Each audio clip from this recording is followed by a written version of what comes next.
From the desolate plains where the wind whispers forgotten names, to the heart of a town where silence spoke louder than screams, a horrifying discovery awaits. A disabled child, left suspended with a cruel sign, a chilling indictment of humanity's darkest corners. Before we get into this tale, let us know in the comments where are you watching from, and subscribe if you want more content like this one. The wind, a relentless sculptor of dust and memory, swept across Elias Thorne's isolated ranch, carrying with it the scent of sun-baked earth and distant, untold sorrow. For years he had lived by the rhythms of this desolate land, a man etched by hard living and harder choices, his silhouette often blurred against the horizon like a phantom of the old frontier. His hands, calloused monuments to labor and maybe violence, gripped the reins of his weary mare, the creak of worn leather a familiar lullaby in the vast silence.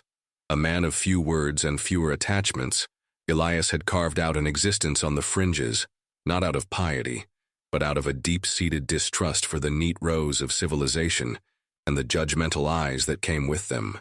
He was an outlaw in spirit, if not always by direct deed, his moral compass a fractured thing, pointing north to self-preservation and south to a justice he often administered himself, without badge or jury. Today, however, the silence was different, heavy with an unseen weight pressing down on him like a storm front building behind the distant mountains. It wasn't the usual quiet of the plains, but a suffocating hush that seemed to swallow even the wind's whisper. His eyes, narrowed from a lifetime of squinting into the glare, scanned the familiar landscape. Then something caught his gaze, a blot against the sparse scrub brush near the old, gnarled cottonwood, too stark, too still, to be merely a fallen branch or a trick of the light. A cold tendril of unease snaked through him, not fear, but a premonition, a dread born of intuition honed in dangerous places. He urged the mare forward, the rhythmic thud of hooves on parched ground echoing the sudden erratic beat of his own heart. As he drew closer, the shape resolved itself, sickeningly, horrifically. It was a child, suspended from a sturdy limb, a grotesque puppet dancing on the invisible strings of cruelty. A girl, small, and beside her, swaying with a macabre mockery of life, a crudely fashioned sign. The words, scrawled with a malice that burned itself into his vision, were an open wound. "Kick me." He dismounted, his movement stiff, as if the air itself had solidified into stone. The world tilted, the horizon blurring into an abstract smear of browns and faded blues. His breath hitched, a ragged gasp caught in his throat. This wasn't the lawlessness he knew, the pragmatic violence of survival or retribution. This was something else entirely, something unspeakably vile, an act of such profound, unthinking barbarity that it ripped through the hardened shell he had meticulously built around his soul. A child, a disabled child, he realized, seeing the awkward angle of her body, the twisted limb that spoke of a life already burdened. The wind seemed to howl then, a mournful cry that mirrored the silent scream trapped within his own chest.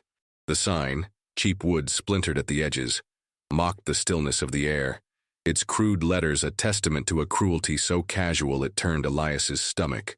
He stood there, frozen, the sun beating down, but a chilling frost had settled deep within him.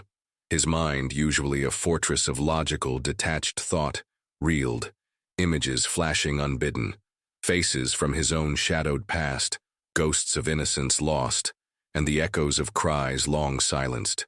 The girl's small form, delicate and broken, stirred something primal in him, something he had buried under layers of cynicism and self-preservation.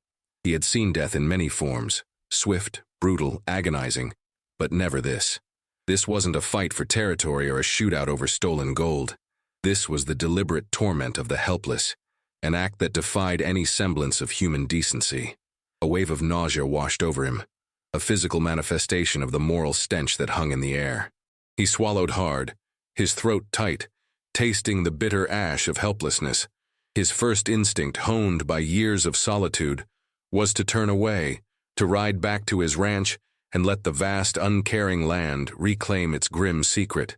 To involve himself was to invite trouble, to draw the attention of the authorities he so meticulously avoided, to tangle with the very society that had cast him out, and that he, in turn, despised. This was not his fight. He had no kin, no ties, no reason to risk his freedom, his carefully constructed isolation. Yet his boots remained rooted to the parched earth. The girl's eyes, wide and vacant, stared past him, seeing nothing, accusing everything. A flicker of memory, sharp and unwelcome, pierced through his hardened exterior. A small, helpless hand reaching out, a plea unheard. He pushed it down violently, but it clung, persistent as a burr. He looked at her again, truly looked, past the horror to the small, delicate features, the wisps of hair tangled by the wind, the innocent face contorted in a final, agonizing gasp. The sign, so loud in its silent accusation, seemed to pulse, demanding a witness, demanding a reckoning. A deep, guttural growl rumbled in his chest, born of a rage that felt unfamiliar, yet undeniably his own. It was a cold, quiet fury, a slow burn that threatened to consume him. The world had done this, the world of people, of towns, of rules and laws that somehow allowed such atrocities to fester in plain sight. He moved then, not with frantic haste, but with a deliberate, heavy certainty. He pulled his knife, its blade glinting dully in the sun, and with a single, precise cut severed the rope that bound her. Her small body fell softly into his arms. She was light, impossibly light, a bundle of frail bones and shattered innocence. He held her, cradling her head against his shoulder, a rough hand brushing her hair back from her face. The stiffness of her limbs, the unnerving cold of her skin, spoke of a death that had come hours ago, perhaps even yesterday. The act of bringing her down, of holding her, was a quiet, desperate defiance against the overwhelming horror. His decision was made, not with a flourish of heroism, but with a grim, reluctant acceptance of a burden he never sought. This girl, nameless, broken, would not be forgotten, not while Elias Thorne still drew breath. The journey back to his cabin was a silent, somber procession, the mare's hooves stirring eddies of dust that swallowed the immediate world in a hazy shroud. Elias held the girl, wrapped in his worn wool blanket, her unnatural stillness a constant, chilling presence against his chest. He rode slowly, deliberately, each jolt of the saddle a painful reminder of the fragile cargo he carried. His mind, now steadier, was a labyrinth of grim calculations. He knew what had to be done, what honor, however twisted in his own code, demanded. He could bury her on his land, far from prying eyes, a silent, personal act of remembrance. But the sign, the mocking, cruel sign, had scorched itself onto his consciousness. It spoke not of a lone madman, but of a collective cruelty, a festering malignancy within the fabric of human society. It demanded more than a quiet burial. It demanded a reckoning. So he headed not for his isolated cabin, but towards the distant plume of smoke that marked the town of Harmony. The name itself was an irony that tasted like ash in his mouth. Harmony. He pictured the faces there, the judgmental stares, the whispers that followed him like shadows, the lawmen, eager to pin any wrongdoing on the notorious rancher, the shopkeepers, with their feigned politeness and underlying disdain, the churchgoers with their self-righteous piety that rarely extended beyond their own thresholds. He was an outsider, a pariah, a man whose presence usually signaled trouble. He knew the risk, the immediate suspicion he would draw, yet a stubborn, unyielding resolve hardened his jaw. This wasn't about him. It was about her, this silent, violated child, and the vile act that stole her life. He owed her, and himself, a truth that no amount of isolation could erase. He rode into Harmony just as the last vestiges of daylight bled from the sky, painting the clapboard buildings in hues of bruised purple and dying orange. The town, usually bustling at this hour, seemed to hold its breath. Heads turned. Conversations ceased. The clang of the blacksmith's hammer faltered. All eyes fixed on him, on the dark, stoic figure on the weary mare, and more acutely, on the small, blanket-wrapped bundle cradled in his arms. He dismounted slowly, ignoring the growing murmur, the palpable shift in the air. The general store owner, a portly man named Silas Grimshaw, emerged, wiping his hands on his apron, his eyes narrowed with an almost immediate, instinctive hostility. "Thorne," Grimshaw's voice was a low growl. "What in tarnation brings you to Harmony?" Elias met his gaze, unflinching, his own eyes like chips of flint. He didn't speak. He simply pulled back a corner of the blanket, revealing the girl's pale face, her still, vacant eyes, and then, slowly, deliberately, rotated the crude wooden sign for all to see. A collective gasp rippled through the small crowd that had gathered. Faces, moments ago filled with suspicion, contorted into expressions of shock, then disgust, then a curious blend of fear and accusation. Elias saw the immediate shift, from "what has he done" to "what is this?" And still, no one offered to help. No one asked a question of genuine concern, only hushed whispers about the poor thing and the devil's work. He stood there, a lone, grim sentinel, holding the proof of a profound evil, silently challenging their comfortable indifference. The tableau held a silent, agonizing accusation against the twilight sky. Elias holding the girl, surrounded by the hushed, stunned townsfolk. Their faces, a gallery of shock and nascent judgment, flickered with an unreadable mix of horror and a barely concealed urge to distance themselves from the sheer ugliness of it all. It was in this loaded silence, amidst the swirling dust motes catching the last light, that a fissure opened in Elias's meticulously constructed emotional dam. A memory, sharp and unbidden, burst forth, not as a gentle wave but a crashing tide, pulling him back to a place he had vowed never to revisit. It was not a grand event, no battle or robbery, but a quiet, insidious wound that had festered for decades, shaping the man he had become. The year was long ago, the air thick with the smell of wet earth and burgeoning fear. He was just a boy, perhaps 10 years old, skinny and often overlooked.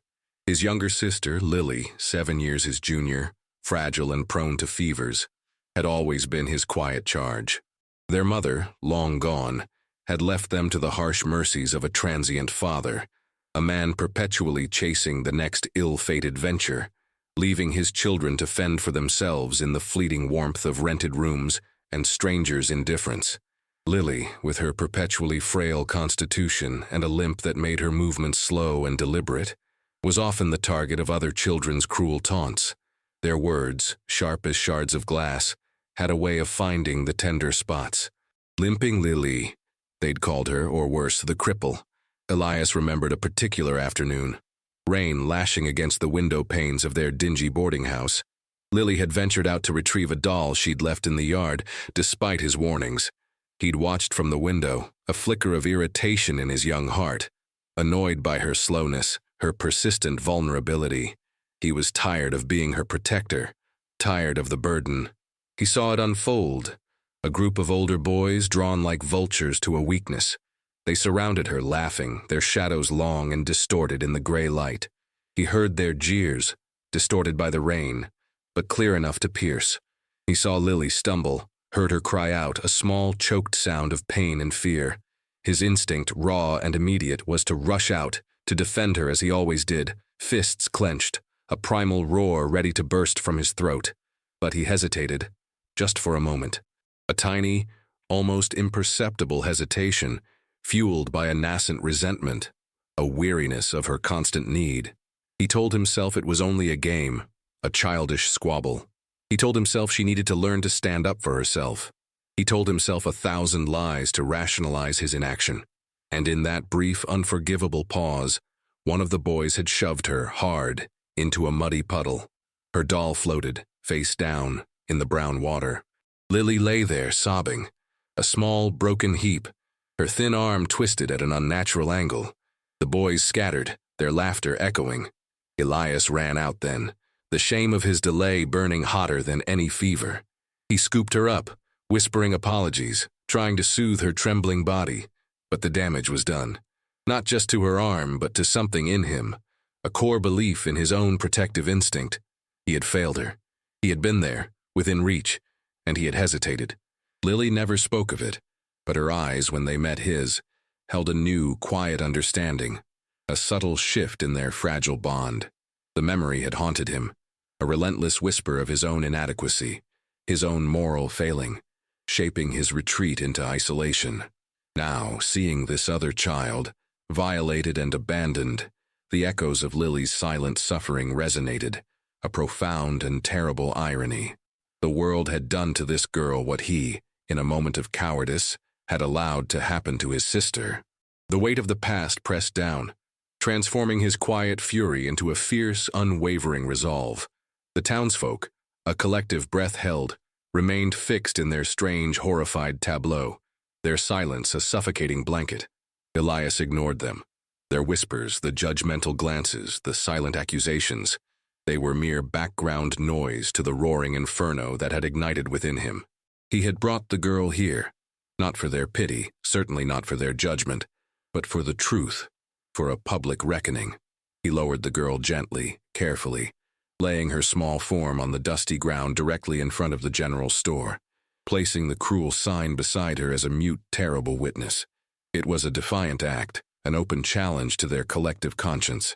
He straightened, his gaze sweeping over the crowd, stopping on faces that shifted uncomfortably under his unwavering stare. Someone knows. His voice was a low rasp, unaccustomed to public address, but carrying an unnerving intensity that cut through the strained silence. Someone in this god-forsaken town. His eyes, hard and glinting, rested on Silas Grimshaw, the store owner, whose face had gone pale beneath his usual flush. This ain't no act of a passing stranger. This kind of evil festers from within. A ripple went through the crowd. Grimshaw, recovering slightly, puffed out his chest, attempting to regain some semblance of authority. "Thorne, you can't come here accusing innocent folk. We'll send for the sheriff. He'll handle this properly."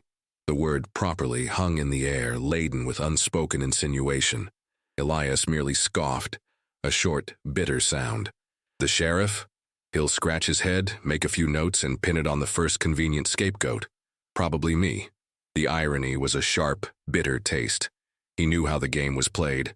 The law, in this part of the world, was a fickle mistress, often blind to the powerful, swift to condemn the inconvenient. He turned from Grimshaw, his gaze now sweeping the faces of the onlookers. He saw fear, yes, but also glimpses of something else. A subtle flicker of recognition in one woman's eyes, a hurried, averted gaze from a young man, a nervous shift in stance from an old farmer. These were the tells, the tiny cracks in the facade of collective innocence. "This girl," Elias continued, his voice still low but gaining a dangerous edge. "She didn't just appear out of thin air. She lived somewhere. Someone knew her. Someone saw her." He began to walk slowly through the crowd, his presence a physical force, his eyes missing nothing. He moved towards the livery, a place where gossip, like horse manure, was plentiful and easily spread.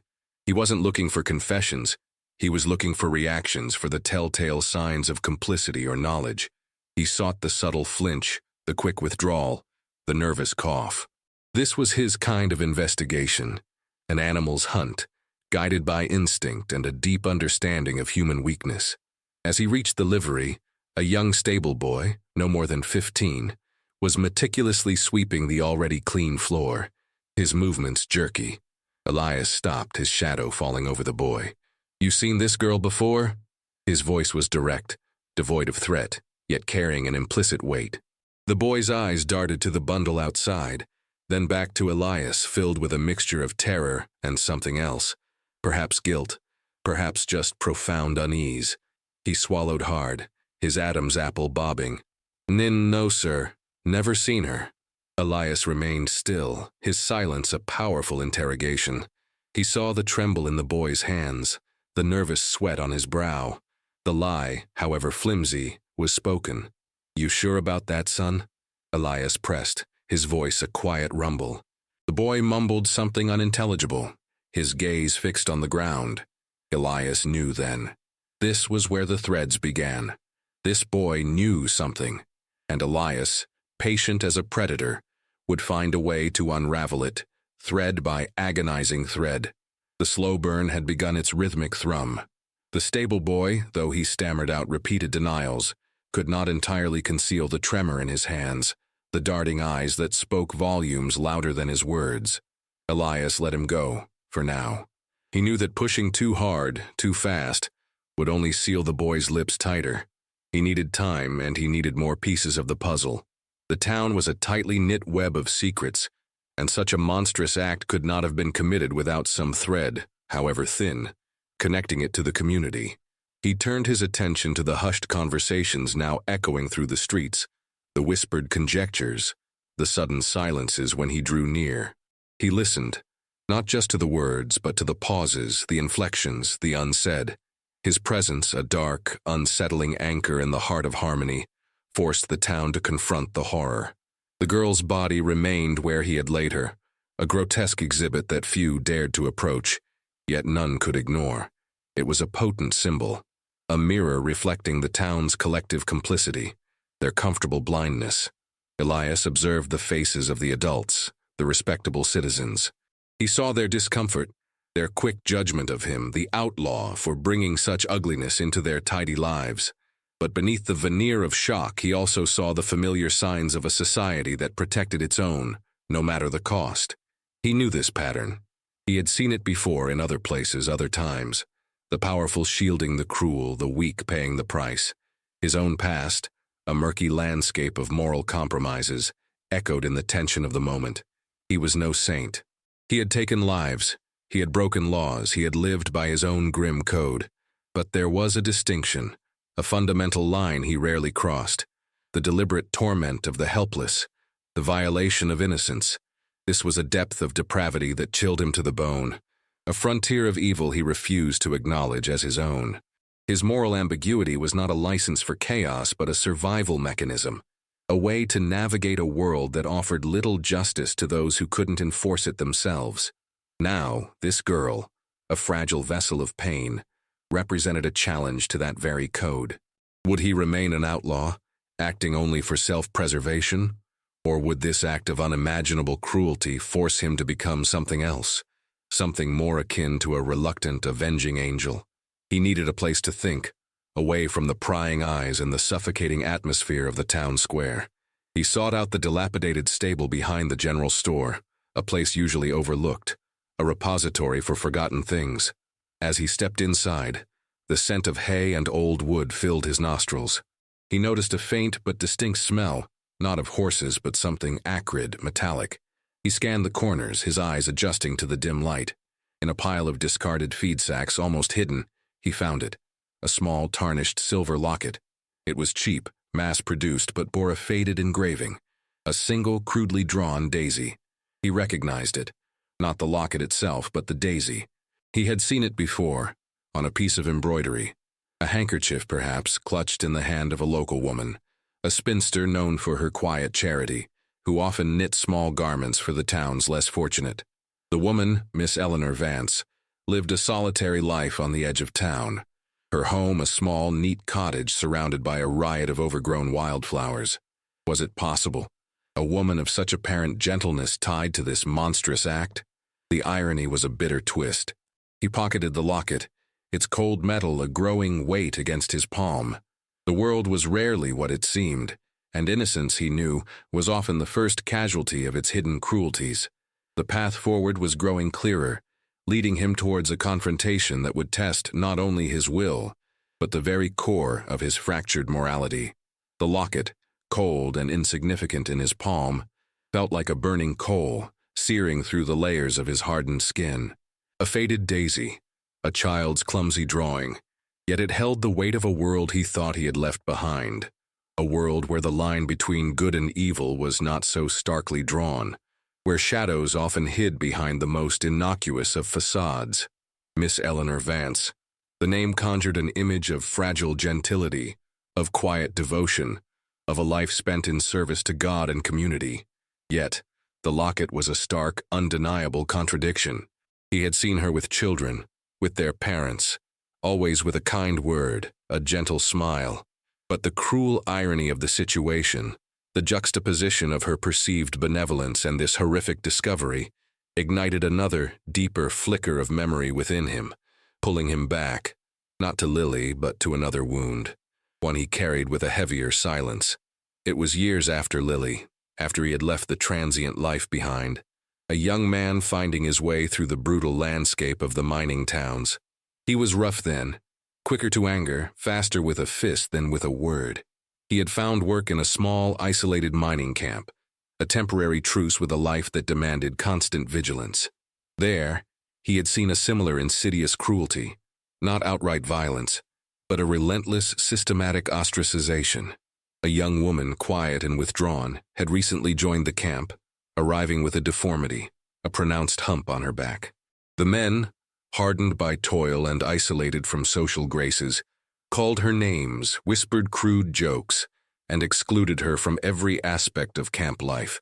She was an anomaly, a disruption to their rough-hewn order, and they sought to erase her presence through ridicule and scorn. Elias had watched. He had stood by, not actively participating but not intervening either. His moral compass, still fractured, told him it wasn't his fight. He was an outsider, trying to survive.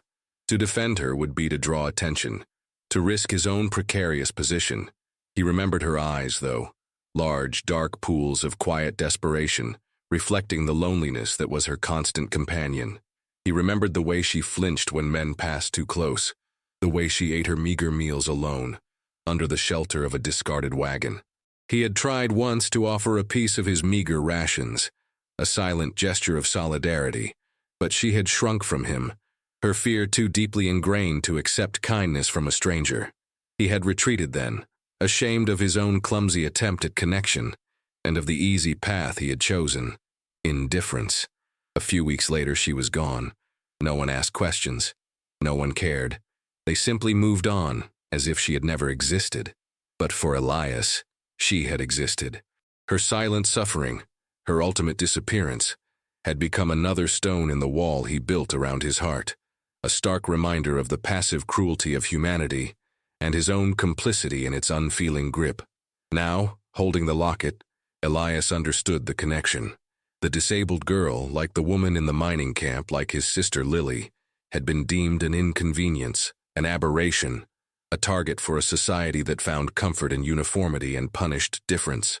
The daisy, a symbol of childlike innocence and simple beauty, on a locket perhaps worn by the very hand that had inflicted such pain, was an emblem of this profound hypocrisy.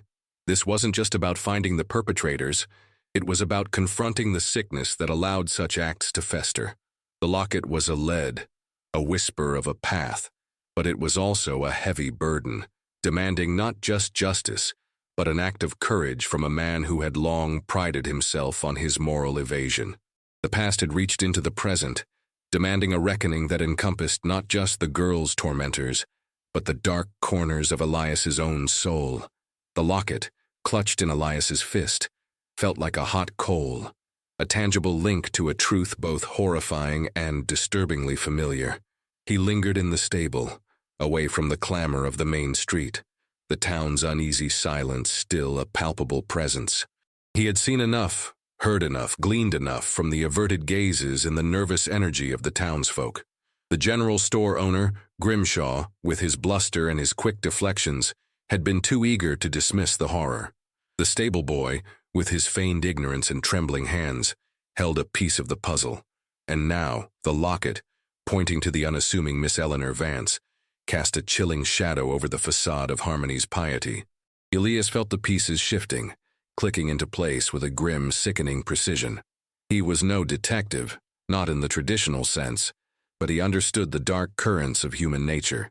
He knew that cruelty, especially such profound and systematic cruelty, rarely sprang from a single source.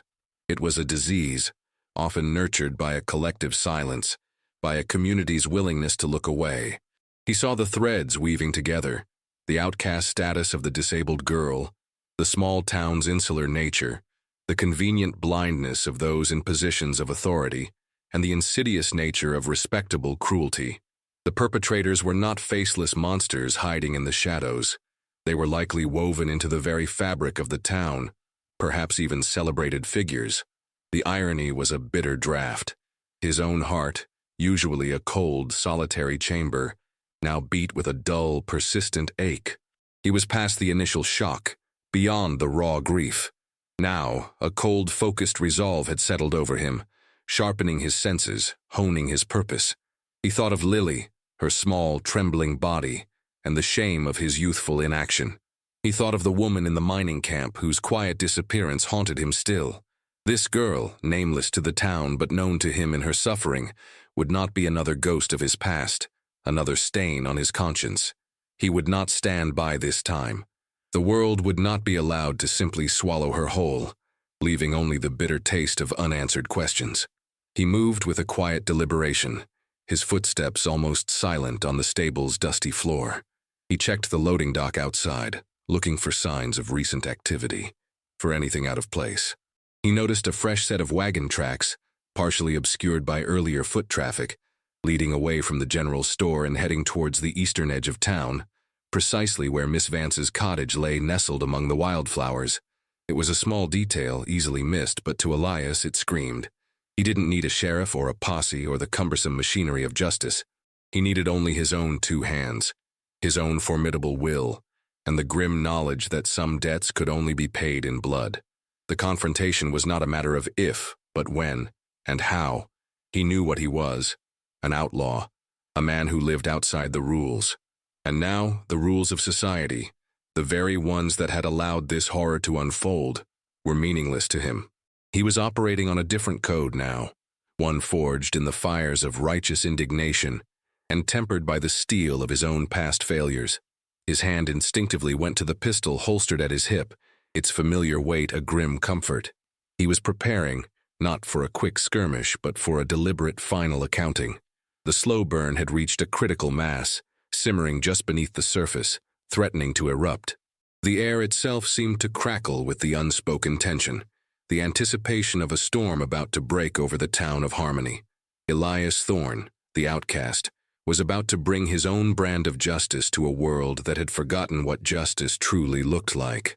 The moon, a pale, anemic disk, cast long, distorted shadows as Elias moved through the quiet streets of Harmony. The town was asleep, dreaming its uneasy dreams, oblivious to the storm gathering at its fringes. He avoided the main roads, slipping through alleys and overgrown backyards, a phantom of grim intent. The locket, still in his pocket, seemed to hum with a silent accusation, guiding him towards the unassuming cottage on the eastern edge, Miss Eleanor Vance's home. The air grew heavy, thick with the scent of damp earth and the sickly sweet perfume of night-blooming jasmine, a bizarre counterpoint to the darkness in his soul. He approached the cottage, a quaint structure that normally exuded an aura of peaceful domesticity. Tonight it felt like a trap, its windows' dark eyes staring blankly into the oppressive night. He noted the fresh wagon tracks leading directly to the back door, confirming his suspicions. He didn't knock. He didn't announce his presence. Such niceties were for a different world, a different kind of justice. He moved to the rear, finding the back door unlocked, a careless oversight or perhaps a sign of utter confidence that no one would dare question the kind Miss Eleanor. He pushed it open slowly, silently, the faint groan of hinges swallowed by the night. The interior was cloaked in darkness, the scent of lavender and old potpourri mingling strangely with something else, a faint metallic tang. He stepped inside, his hand resting on the grip of his pistol, his senses hyper-alert. The house was meticulously neat, every object in its place, a perfect facade, but he was looking beyond the surface. He moved through the small kitchen, then into the main room, his eyes adjusting to the deeper gloom. He heard it then, a muffled sound from deeper within the house, a low murmur of voices, a choked sob. He followed the sound, his movements fluid and noiseless, his heart a cold, hard knot in his chest. The voices led him to a closed door at the back of the house, a sliver of light escaping from beneath it. He pushed it open, revealing a horrifying tableau. Inside, in a room that smelled faintly of disinfectant and fear, stood Miss Eleanor Vance, her usual gentle demeanor replaced by a chillingly cold fury. She stood over a whimpering young man, the stable boy from earlier, who cowered in a chair, his face bruised and swollen. Near him, another man, burly and red-faced, Silas Grimshaw himself, stood guard, a heavy club held loosely in his hand. And on a table, amidst a grotesque collection of crude tools and stained rags, lay another sign, identical in its cruel inscription. "Kick me, you fool," Miss Eleanor hissed, her voice a chilling whisper that belied her frail appearance. "You think I don't know what you were doing, running your mouth in town? This is what happens when you stray from the righteous path." Her eyes, usually soft, now burned with a fanatic's zeal. Elias stepped fully into the room, his shadow falling over them all, the light from the single lantern casting their faces in harsh, revealing angles. All three froze, their eyes widening in shock and disbelief. Grimshaw lifted his club, a look of desperate defiance on his face. Miss Eleanor, surprisingly, did not flinch, her gaze locking onto Elias with an unnerving intensity. "Thorn," she breathed, her voice devoid of fear, tinged with a strange, self-righteous pity. "You walk in darkness, blind to the true nature of sin. We were cleansing, delivering these burdens to God's mercy." Elias's voice, when it came, was a low growl, stripped bare of any humanity. "You hung a child, a disabled child, with a sign." His eyes fixed on Grimshaw, then on Miss Eleanor. The air crackled. "There is no God in what you did." He raised his pistol, its barrel gleaming in the dim light. The single, impactful statement hung in the air, echoing the depth of his rage and the finality of his judgment. There was no more to be said, no room for negotiation or understanding. This was the moment of reckoning, a brutal, definitive climax born of profound despair and an unyielding demand for justice. The deafening report of the gunshot tore through the quiet night, shattering the fragile peace of harmony. It was a single shot, clean and decisive, followed by the heavy thud of a falling body. Silas Grimshaw lay motionless on the floor, the club clattering from his grasp, his eyes wide and vacant. Miss Eleanor Vance, however, remained unnervingly still, her gaze fixed on Elias, a strange, almost serene smile touching her lips, even as the young stable boy whimpered uncontrollably in the corner. "You have judged by earthly laws, Thorn," she whispered, her voice a chilling calm amidst the chaos. "But God's justice is far greater." She made no move to defend herself, only watched him, her fanatic eyes reflecting the lantern light. Elias felt nothing. No triumph, no satisfaction, only a profound emptiness. He had administered his justice, swift and brutal, but it had left him hollow. The young stable boy, released from the immediate terror, scrambled past Elias, fleeing into the night, his panicked sobs fading into the distance. Elias lowered his pistol, the smoke curling from its barrel like a silent accusation. He looked at Miss Eleanor, at the cold conviction in her eyes, and knew that some evils ran too deep for any bullet to expunge. Her justice was a twisted thing, born of a diseased mind and a perverted faith. He saw the truth of it then, the terrifying irony. The kind woman, the pious citizen, capable of such monstrous acts, sheltered by the very town that now lay sleeping around her. He left her there, standing amidst the grim aftermath of her own warped righteousness. There was no point in further violence. Her true punishment was the internal rot, the self-deception that had led her to such depravity. His vengeance was complete, the immediate threat neutralized, but the wound in the world remained open. He stepped back out into the night, the cool air a stark contrast to the suffocating heat of the room. The moon still hung high, indifferent to the blood spilled beneath its gaze. He rode back to where the girl lay, still a silent testament to the town's hidden cruelties. He lifted her gently, carrying her away from the judging eyes of harmony, away from the stench of its hypocrisy. He rode slowly, back towards the vast, lonely expanse of his ranch, where the land remembered without judgment, and the wind whispered only truths. He would bury her there, deep beneath the earth, near the old cottonwood tree, a place where she would finally find peace, cradled by the silence of the land, far from the cruelties of mankind. He thought of Lily again, and the mining camp woman, their forgotten suffering now finding an echo, a defiant stand against the silence of indifference. The sunrise found him on his land, the world awakening around him in hues of soft orange and rose. He had dug the grave himself, a meticulous, laborious task, each shovel full of earth a silent prayer, a personal penance. He laid her down, wrapped still in his blanket. A small, fragile bundle returned to the earth. He covered her with the soil, then placed a smooth river stone as a marker, unadorned, unwritten, but etched forever in his memory. He stood there for a long time, watching the sun climb higher, feeling the first warmth of its rays on his face. The rage had cooled, replaced by a profound weariness, but beneath it, a tiny, unexpected flicker of something else remained, a quiet sense of purpose, a fragile hope. He had acted not for reward or recognition, but because he could no longer stand by.